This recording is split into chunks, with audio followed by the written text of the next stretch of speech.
entramos no terceiro frente a frente deste jornal de campanha com José Pinto Coelho, presidente do Partido Nacional Renovador. Para já, boa noite. Boa noite. Que um dos partidos mais à direita que concorre nestas eleições. O outro convidado é Sérgio Calles, líder do PPV-CDC, Partido de Cidadania e Democracia, um nome um pouco complicado, talvez haja oportunidade para falar sobre isso, que aliás reivindica-se da democracia cristã. Mas já vamos falar um pouco com isso. Boa noite a ambos. Boa noite. E começo por si, José Pinto Coelho. Exatamente, já se sabe que vamos receber cerca de 4.500 refugiados, 4.500 refugiados. Há um reforço de verba da União Europeia, mas o PNR tem cartazes espalhados pelo país, pelo menos em Lisboa, a dizer refugiados aqui não. Não está a incitar ao ódio com isso? Num país de imigrantes e de acolhimento. Tomara a nós ter cartazes pelo país. Temos um cartaz solitário em Lisboa. Eu vi um, pelo menos. Que os tolerantes democratas, donos da liberdade, já vandalizaram. Vamos lá ver. Ao princípio íamos receber 1.500, já vai em 4.500, mais tarde há de ser muitíssimos mais. Não há incitamento nenhum ao ódio, porque como é que se pode incitar ao ódio quando em Portugal as famílias são despejadas insensivelmente das suas casas, postas na rua, quando há tanta gente no desemprego, tanta gente a ter que emigrar porque o Primeiro-Ministro manda emigrar, que lá fora é que há oportunidades, tanta gente a passar fome, crianças que chegam de manhã às aulas mal nutridas, idosos na miséria, o país... E pensa que isso se resolve não acolhendo pessoas que estão a fugir da guerra? Espera. Isso é uma falácia da comunicação social.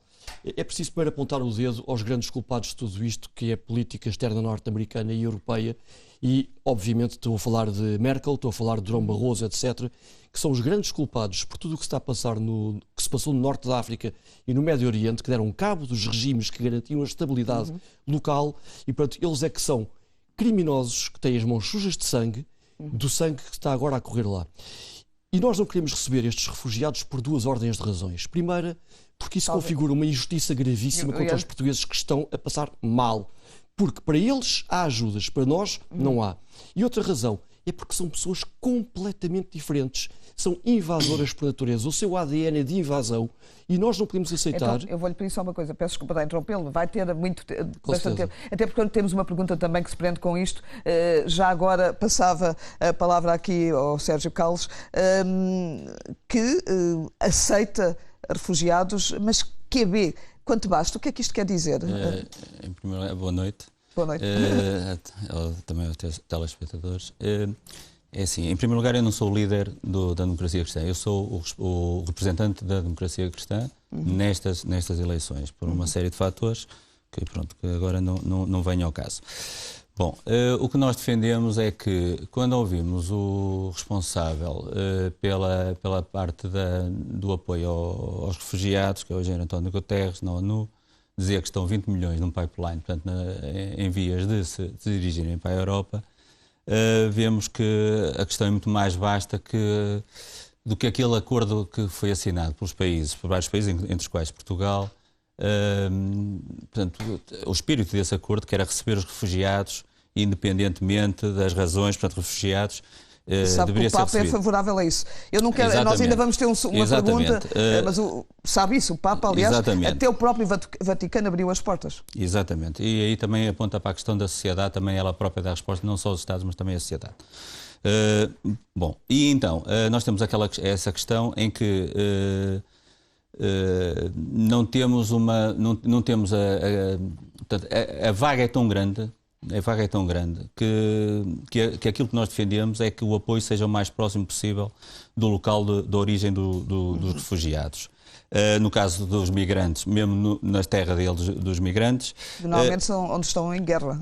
No caso dos migrantes, não. Sim, mas sim. Refugiados, sim. E a solução que nós defendemos é uma solução que agora, nos últimos dias, tem saído várias notícias sobre isso. A Alemanha e a Áustria libertaram um pacote de 5,5 milhões de euros.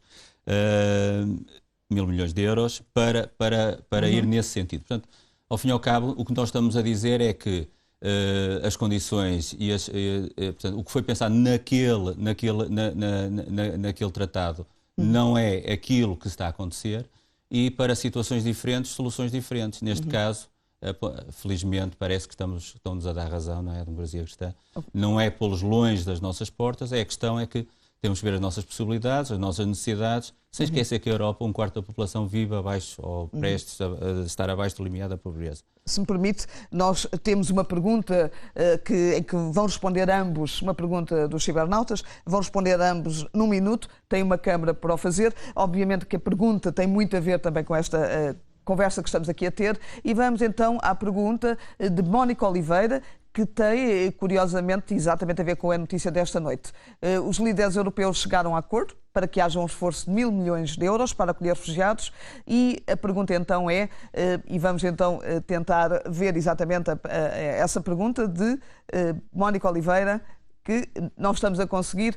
Mónica Oliveira, exatamente, quer saber se é possível acolher mais refugiados com a atribuição de mais verbas europeias. Aliás, já aconteceu. Foram exatamente reforçadas. Podemos começar por aqui. Tem um minuto, pode olhar para a sua Câmara. Mónica e restantes portugueses, a questão não é do Podemos. A questão é que não se devem canalizar verbas europeias ou nacionais ou do que é que seja para sustentar aqueles que nos vão invadir e que vão trazer o terror para as nossas terras. Não nos iludamos. Basta olhar para a história, basta ler os livros de história e ver as sucessivas invasões otomanas e islâmicas no continente europeu, nomeadamente na Península Ibérica, que chegaram cá em 711 e demorámos 600 anos a correr com eles. Basta olhar para a história muito recente do que é que se tem passado nos países europeus que estão invadidos pelos islâmicos, França, Inglaterra, Alemanha, Holanda, etc. Eles querem se impor, já querem tirar a cruz da bandeira suíça. Qualquer dia vão chegar cá a Portugal e vão dizer que querem tirar a cruz de Cristo dos nossos monumentos. E a nossa matriz europeia, a nossa matriz civilizacional é cristã. E nós não podemos consentir em que um dia as nossas netas andem todas tapadas, em que os islâmicos nos dominem, porque é isso que vai acontecer. E, portanto, as verbas têm que ser canalizadas para os nossos, para os portugueses. Ok, muito obrigada, já acabou o seu minuto. Obviamente ainda temos muito mais tempo de debate pela frente. E então agora a mesma pergunta, olhando para a sua câmara que está ali, penso que está ali, exatamente, está aqui deste lado, e respondendo então num minuto. Boa noite, Mónica. Bom, o que nós pensamos é que, por aquilo que se sabe, é que os financiamentos que estão a dar aos refugiados dá para cerca de 10 meses para terem uma vida desafogada durante 10 meses em que não estão dependentes de rendimentos que tenham que ter e que, portanto, ao fim e ao cabo, ter um trabalho que lhes dê esse rendimento. Portanto, o que nós achamos é que é uma solução pensada em cima do joelho. O que as pessoas que vêm para cá ou para outro país qualquer não vêm atrás de esmolas, mas sim de trabalho. Portanto, essa proposta não estou a ver que trabalho é que lhes vão dar ao fim dos 10 meses quando acabar. E chama a atenção que há situações em países tipo Uruguai em que os imigrantes já querem voltar não para, é evidente, para o cenário de guerra, mas para os locais de onde vieram, os campos de acolhimento. Portanto, o que eu quero dizer com isto é que, mais uma vez, a Europa reage tarde, mal, e que o que nós vamos ter o que está a fazer é apenas empurrar com a barriga um problema. E eu chamo a atenção que muitas vezes começa a sair para trás para ver qual é a causa do problema, e eu convido as pessoas a olharem para os mapas do Médio Oriente e também da África e onde reparar que as linhas desses países é tipo régua e esquadro. Portanto, não há noção de pátria. Ok, obrigado. Eu peço que... Não tenho que já falámos longamente sobre isso. O que eu vejo aqui são os dois partidos, digamos assim, talvez mais à direita nestas eleições. Pelos vistos, há absoluta concordância neste tema. Mas, de qualquer modo... Não concordo. Não. Então...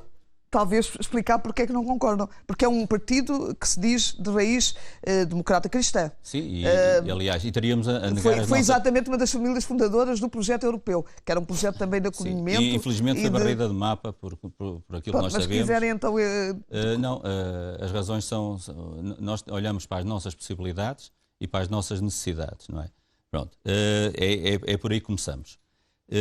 No caso de Portugal... 50% da população ganha 600 euros por mês, 20% entre desempregados inscritos e aqueles que não estão inscritos não ganham nada. Portanto, temos 70% que não têm trabalho ou então têm trabalho precário. Não é? Não estou a ver como é que uma sociedade que está alicerçada nesta situação consegue oferecer trabalho a pessoas que vêm de fora. Parece muito próximo de um partido que se diz nacionalista e que não quer abrir. Não diz, é nacionalista. Mas parece-me de facto muito próximo. Digam então o que é que nos diferencia. Há uma grande diferença. É que, se quiser falar aqui. Eu falo com o Sérgio. É que o Partido Pro Vida é um partido que está, de certa forma, enfildado ao discurso politicamente correto. E, portanto, acabam por pegar com pinças em coisas que, se calhar, no seu íntimo até nem pensam.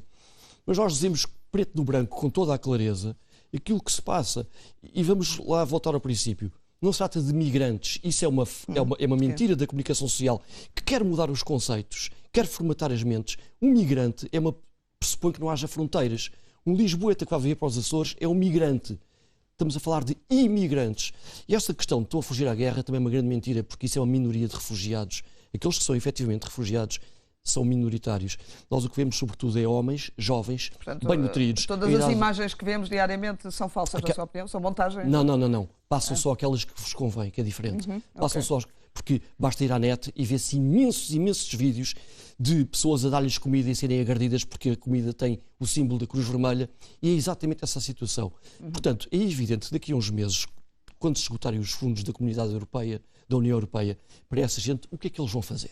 Estava a dizer qual é a diferença, de qualquer modo, que eu ainda não entendi. Porque me parecem, de facto, muito próximos. Nós não queremos aceitar. E de qualquer um, estamos a falar de dois partidos que têm muito pouca implantação eleitoral. Ou seja, o eleitorado não parece estar a dar razão. Não, desculpe. Disse-me. Desculpe, mas já não. Agora, se quiser, olha, Bela, essa parte eu não posso deixar passar em branco. Não, por favor, é que os portugueses não nos conhecem. Porque nós estamos a viver sobre a máfia da tirania dos grandes partidos que se blindam eles próprios, e a comunicação social não dá voz aos outros partidos. Portanto, como é que alguém vota num partido que não conhece? Ou tem alguma dúvida porque é que vocês não dão voz ao PNR? Porque se os portugueses... Está bem, exatamente, sim. Porque se os portugueses conhecessem o PNR crescia como a Marine Le Pen em França, em Frente Nacional. Não tenho a menor dúvida disso. Portanto, comecem a votar no PNR. Eu tenho certeza que o PNR vai crescer muito nestas eleições. Até por causa do atentado contra a segurança nacional e contra a nossa identidade, ao recebermos esta invasão, que é uma autêntica invasão. Então, já agora, eu queria se quiser, porque concorda com esta visão... Não, nós temos uma posição diferente, né? E vai perceber... Mas se quiserem dialogar um com o outro, o espaço é exatamente para isso. Não, nós temos, em primeiro lugar, nós não queremos vender ilusões. Portanto, ilusões, não é preciso dizer falsas ilusões. A dizer, venham, que têm aqui um futuro, porque nós não estamos a ver isso. A democracia cristã não está a ver isso, pronto, em primeiro lugar. E, aliás, os próprios refugiados, eles próprios, por aquilo que se tem visto, não é? Eles nunca pensam em vir para Portugal, eles pensam para vir para a Alemanha e para os países nórdicos. Portanto, não estou a ver, e para o Reino Unido. Mas então o que é que não estou a ver ninguém. Aqui em relação do. Já agora, porque aqui não... Há outra questão que é assim: nós entendemos que todas as pessoas que estejam integradas na sociedade, que aceitem os valores da sociedade, portanto, o que nós chamamos, e damos o exemplo do patriotismo, apesar de haver vários tipos de nacionalismo, e algum deles enquadram-se perfeitamente nas democracias europeias, não é? Tirando aquele que exclui pessoas, não é? Que é o caso aqui do meu. Mas é que há uma diferença, é que não é possível integrar quem não quer ser integrado, e eles não querem, eles querem invadir e querem impor-se. Portanto, isso é um crime contra os nossos povos. Nós também, é assim, quando está fora, portanto, quando as pessoas não aceitam, as pessoas que vêm de fora e não aceitam os valores da sociedade, nem se querem integrar, concordamos que não devem estar cá. Se vierem para cá e se vestirem como agora, nós, a priori, nós não sabemos se as pessoas vão ou não aceitar os valores e se vão ou não integrar. Eu dou este exemplo. Não corramos o risco desnecessariamente. Que é evidente. Eu dou este exemplo que são os latino-americanos nos Estados Unidos, em que se vê imensos casos de latinos-americanos a servir nas Forças Armadas americanas e sujeitam-se e dão aquilo que mais precioso que têm, que é a vida pela nação americana, sem lá terem nascido.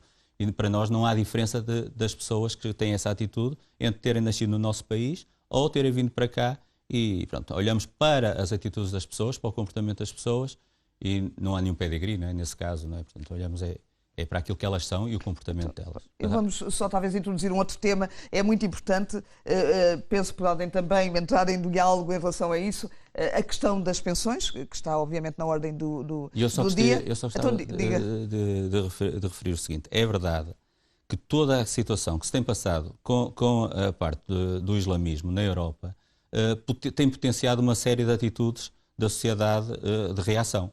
Pronto, nós sabemos que há zonas em Inglaterra e em França é que se calhar já nem se fala em Estado de Direito, não é? E também sabemos que essas situações talvez possamos passar à frente para outro têm tema. potenciado os extremismos, não é? E também sabemos que 93%... Extremismo é trazê-los para cá. 93% dos islâmicos votaram ao Hollande, por exemplo. Isso é uma estatística que não se pode fugir. Portanto, aqui muitas vezes há um bocado de demagogia, também tem que se ter as coisas como é que elas são. Em relação, por exemplo, ao plafonamento, por exemplo, sei que o Sérgio e o seu partido defendem uma pensão condigna. O que é isto da pensão condigna? 600 euros e depois o resto vai para fundos de pensões? Nós acho que 600, 700 euros, não sei o que é uma pensão. Já agora, depois, se quiserem entrar também em diálogo com isso. Nós temos uma proposta muito concreta sobre isso. Mas pronto, então, se quiserem conversar um bocado sobre isso. Nós defendemos um teto para uma pensão máxima que se pode receber. Agora, contrariamente aos partidos da maioria, da coligação, uns mais ou menos envergonhados, portanto, tanto assumem como depois voltam atrás, porque nós compreendemos que eles precisam de um entendimento com o Partido Socialista, que por sua vez ainda esconde mais aquilo que vai fazer. Nós defendemos que há um teto, mas não é um teto de que a pessoa a partir daí vai descontar para o privado. Não, o que nós defendemos é que continua a descontar o mesmo, não é? E o valor acima do qual que nós definimos como teto será injetado nas reformas mais baixas, nas pensões mais baixas. É isso que nós defendemos. Já agora, de qualquer modo, podem dialogar também os dois sobre isso. Os dirigentes dos partidos do poder falam daquilo que não vão fazer, falam do que não controlam, porque eles não governam, eles são apenas marionetes ou fantoches de ordens que vêm de Bruxelas.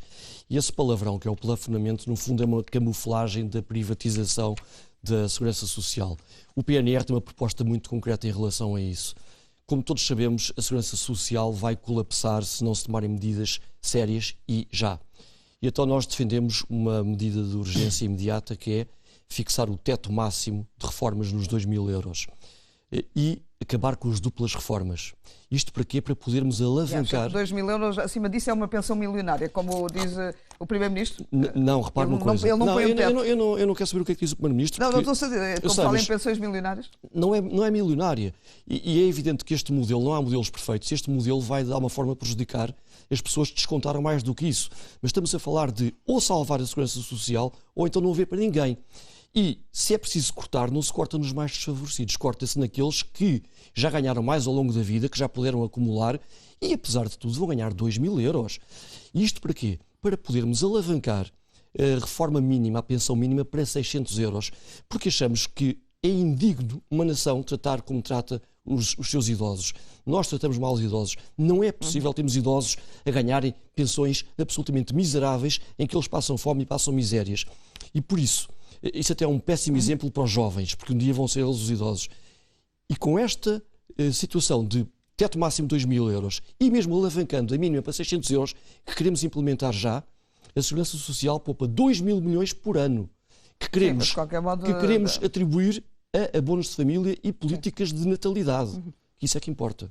Já agora só uma pergunta para os dois. Em termos de déficit, muito rapidamente, estamos a chegar ao fim do nosso tempo, como é que estariam... se entrassem no Parlamento, estariam sentados ao lado de Portugal à frente, imagino, na resposta ao déficit, como é que é? Eu não sei se poderia ainda dar uma chega sobre a questão da Segurança Social.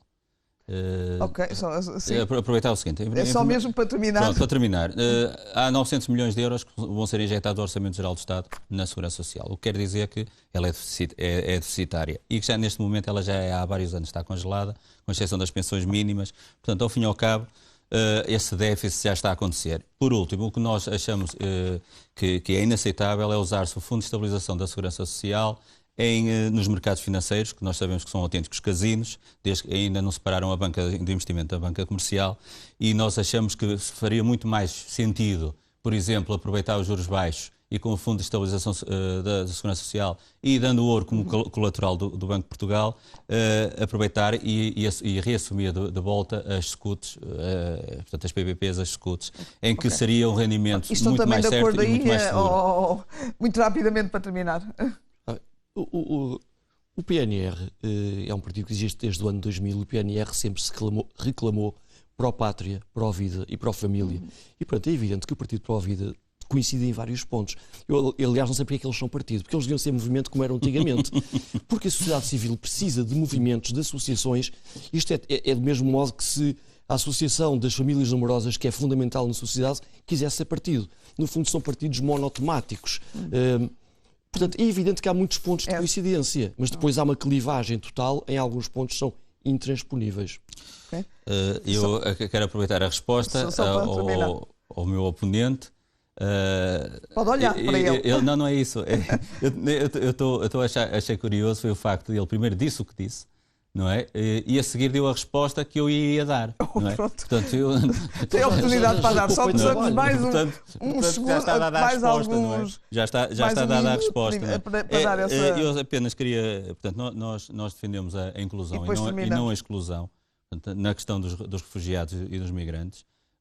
Agora, tem que se lhes dar um futuro. A primeira inclusão é dos nacionais. Primeiro tem que se lhes dar um futuro. Primeiro tem que se lhe dar um futuro. Eu já referi esse aspecto, não é? E na questão da economia, portanto, sei que o PNR defende a nacionalização de um conjunto de setores da economia. Nós não defendemos isso, não é? Portanto, há aqui algumas aliás, essa defesa é mais próxima do Bloco de Esquerda, que também defende uma série de setores, tipo aqueles setores mais básicos da economia. Muito rápido. Temos mesmo de fechar. Que se preze não pode ter a sua eletricidade nas mãos dos chineses ou ter os aeroportos nas mãos dos franceses. É evidente que todos os nossos recursos estratégicos, os nossos setores fundamentais para a nossa economia e soberania, têm que estar na mão dos portugueses. E, portanto, neste momento é impossível remendar a asneira que já foi feita, mas a prazo queremos recuperar todos esses setores vitais, como é evidente. Agora, comparar isso ao Bloco de Esquerda, pelo amor de Deus, eles são comunistas. Eles também defendem isso. Na questão dos setores vitais também voltarem para o Estado. Fica aqui, temos obviamente pena de não dar mais a palavra, até porque as questões são muito polémicas. Se tivéssemos entrevistas destas regularmente, garanto que o PNR já estava com um grupo parlamentar notável. Não tenho dúvidas. Seria pelo menos uma prova para o eleitorado saber como é que respondia a isso. Não tenho dúvidas. E obrigado a ambos, boa noite e boa campanha, porque estão exatamente em campanha. Obrigada. Muito obrigado.